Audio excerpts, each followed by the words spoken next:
Balancing national security and the right to protest is a delicate task in Nigeria, where the need to maintain stability and order often clashes with the need to protect citizens' fundamental rights. While national security is paramount in a country grappling with insurgency, banditry, and other security threats, and the government has a responsibility to protect its citizens and maintain law and order, this must not come at the expense of citizens' rights to freedom of expression, assembly, and association. Also, the right to protest is a fundamental aspect of democracy, allowing citizens to express grievances and hold the government accountable.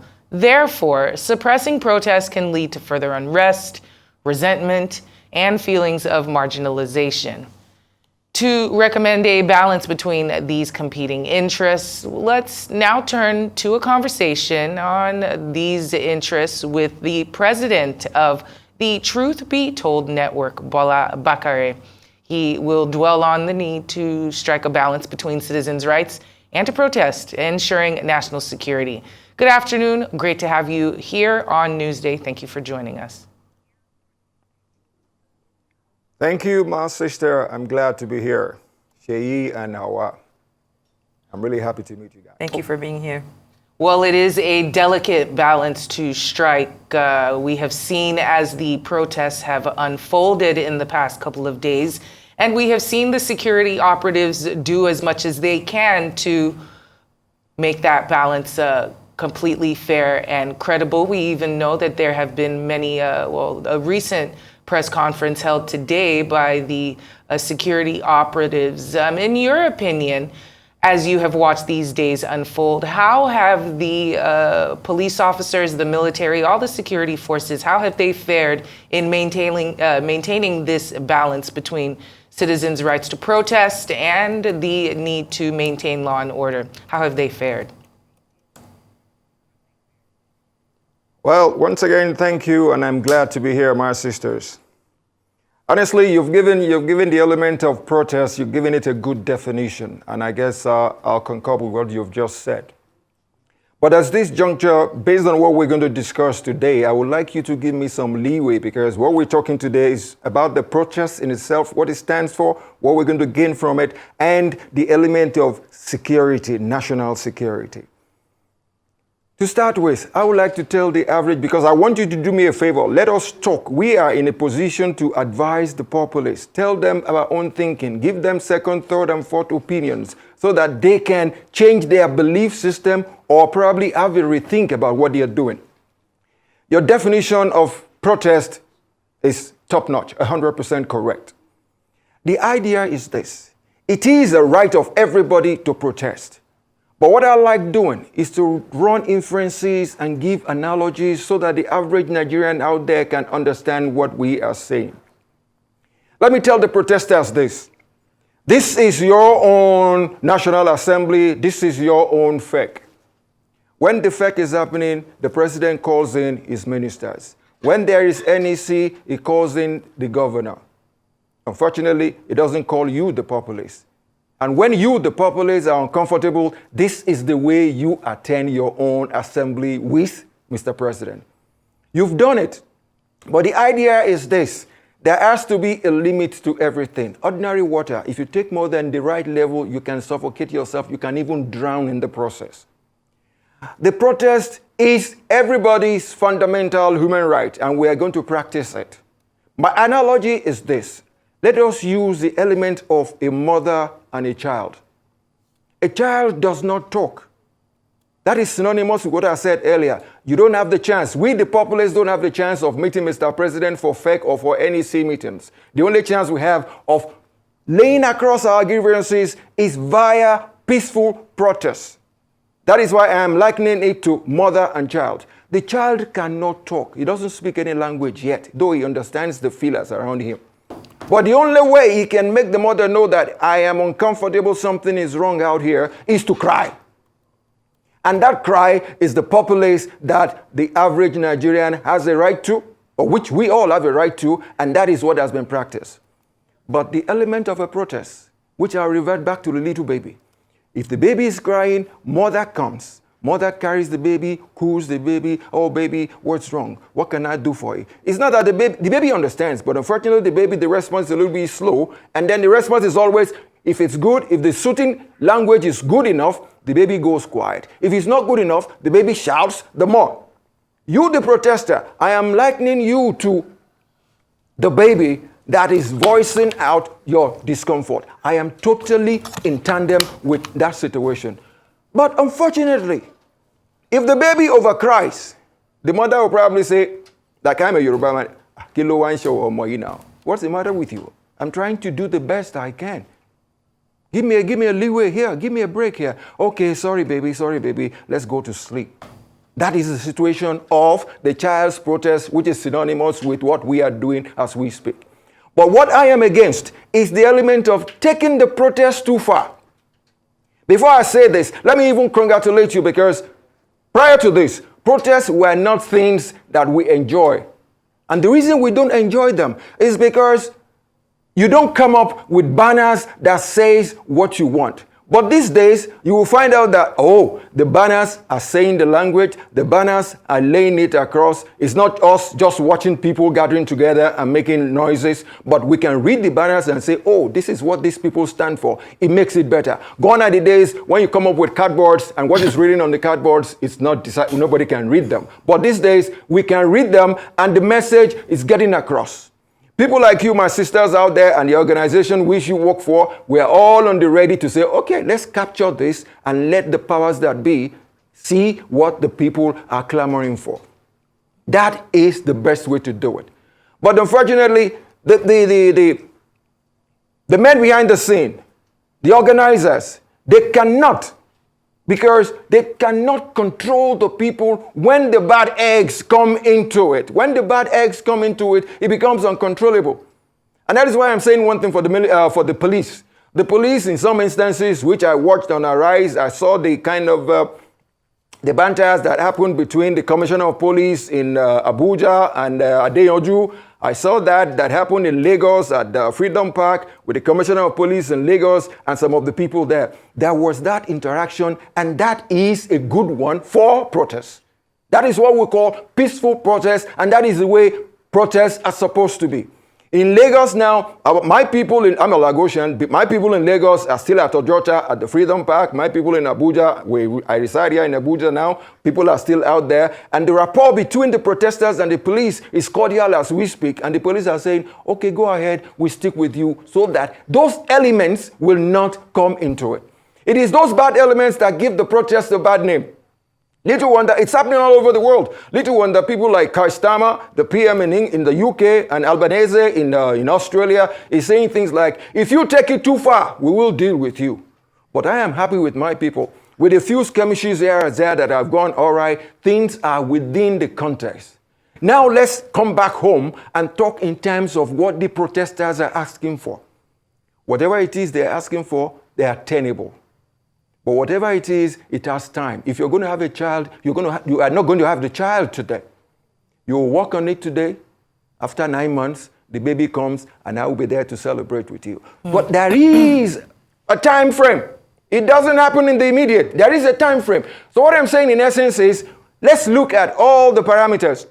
What the protesters are looking at. We want this, we want this, we want that. Let me pick on a few of them. We are talking in terms of, we don't like the way our money is being spent. I will be specific here. They run an inference, because virtually everybody says it. They run an inference to, how on earth? We haven't eaten, and the average person in the National Assembly has a car that is at a cost of 160 million naira. That money is humongous. I agree to that.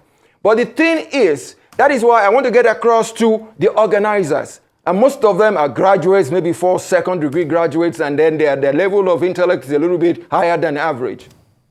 The National Assembly operates on the law of averages. If Nigeria has 10 naira, there is a specific percentage they will take from that 10 naira.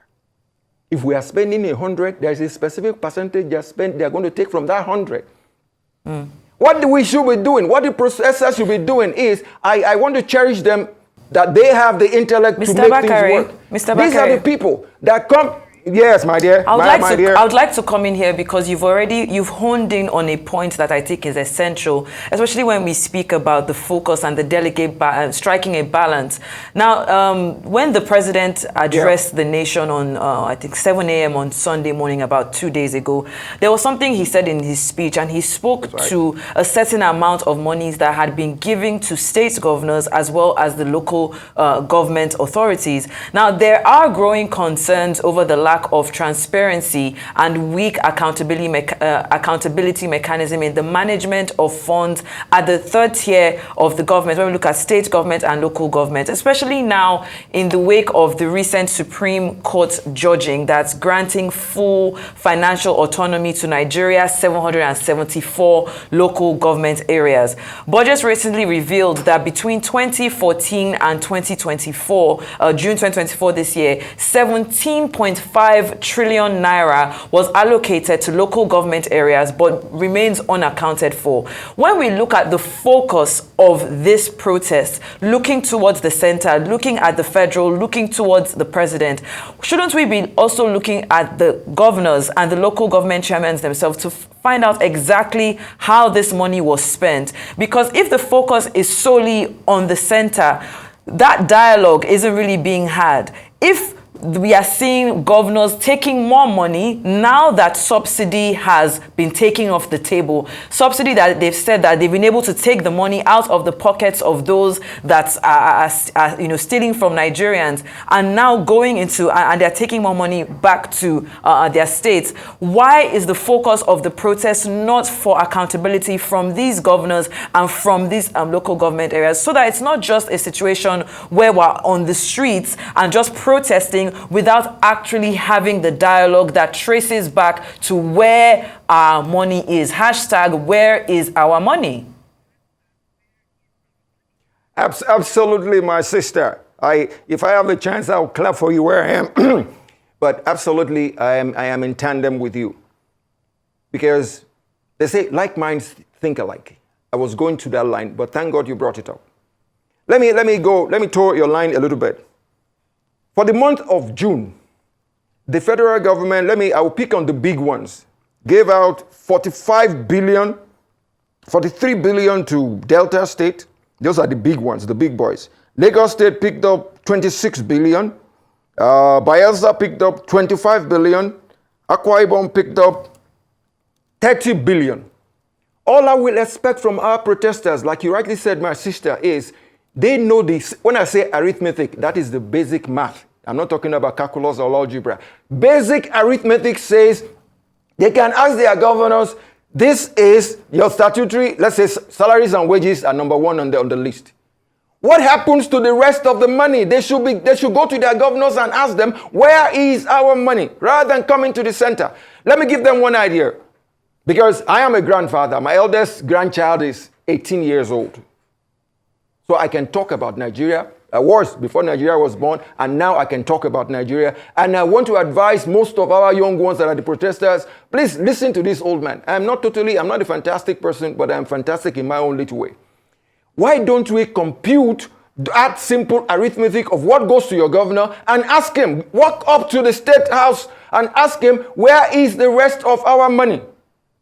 I guess they will do that eventually because they've learned a lot of lessons, and then they will keep learning because life is a learning curve. But at the same time, I would like to go ahead about all the demands they are making and where they should focus their attention. Take, for instance, the case of unemployment. Unemployment says, let's say we churn out about 1.2 million people from our universities. The staff on the federal level is just about 1.2 million. Are you saying we should just pack all of them and put somewhere? I am telling you, how will you go to school for 4 years and you will not be able to come out and use that mentality, that brain of yours, and use it well? Let me cite you, my processors, my little ones, my Nigerians. I am talking at you because I want things to work out better. I've been around for about seven decades now. What I'm saying is, if you think back a little bit, while I was growing up, the people that were renting houses to the workers in Lagos, you know who they were? They were the artisans, the bricklayers, the carpenters, the this, the that. They were the ones that owned virtually 60% of the houses in Lagos and were renting them out. What I'm saying here is, they are the ones that have acquired the skills. Enough to build those houses for you that is a graduate to come and rent while you go get a job. If somebody is using 4 years to get the skills and you have gone to university for 4 years, what did you come out with? I want you to look at me in the eye. What did you come out with? You are supposed to be a smarter person than the boy who is a vulcanizer or who is a carpenter or who is a mason apprentice. You are supposed to be smarter. Why do you want to come out of university and you want somebody to employ you? You are educated to be an employer. Honestly, you are educated to be an employer, not an employee. Another factor I'm looking at, we are screaming now, I'm screaming too, but thank God I eat once a day. There is no food anywhere. There are 36 states in Nigeria. The most arable, less arid are in the south. How come the south is waiting for somebody in the north to bring you yam, tomato, and pepper? Where are the arable lands in the south? What are you doing with them? I am talking at you, my Nigerian kids, my Nigerian young ones, my Nigerian protesters. It's high time we look inward. It's high time we think for ourselves. The land is good enough. I'm sure they're listening. They are listening. It's high time we go back. Of course, it's high time you go back to the farms. Most of them are in Lagos. I hate to say this. Somebody will sit down naked, will be sleeping. I don't want to mention the program. Mr. Bakare, allow me to interrupt you for the sake of time. Thank you for let me just land with this food factor, please. The idea is this: why can't we? Most of them will say they are unemployed. Why can't you farm a little farm? 1, 2, 3 tubers of yam on your own will feed you. There is land in the whole of the Southwest. Nobody is farming. Everybody streams to the capital cities in the states, and then all you say is there is no work. My brothers, my sisters, my kids, I am saying this to you. I am pleading with you. There is enough on ground. Let me cite you this thing. 1 minute, please. Let me cite you this. If you see your phone, your SIM comes with capacity for 200 people, but your phone can have 10,000 people. What that is telling you is, in your life, you don't need more than 200 people to survive. You can live in a city that is just 10 miles square. You go to work, you go to school, you have a shop, your wife is working, and everything is happening in that 1 mile square. You don't have to sit back and say, oh, until I get employed by the government. How many people is the government going to employ? For God's sake, the initiative is with us. You, the organizers of the protesters, I know most of you. I've listened to most of you. You are articulate human beings. Both men and women, you are all articulate. Let us use that mentality. Become an employer. Some of you have first degree, second degree, even third and fourth, if there is anything like that. At the same time, you can't employ yourself. Employ yourself and employ some more people. All right, if Mr. you are Bakare, complaining, what do you want the guy that was an apprentice learning masonry, learning carpentry, learning to be a organizer? What do you want him to say? And at the end of the day, you bring him along to you that is supposed to be a better person, a more knowledgeable person that can employ him to say, oh, rather than doing a tire a day, come to my company and do 10 tires of 10 vehicles. Thank you so much for joining us this afternoon on the program, Mr. Bakare.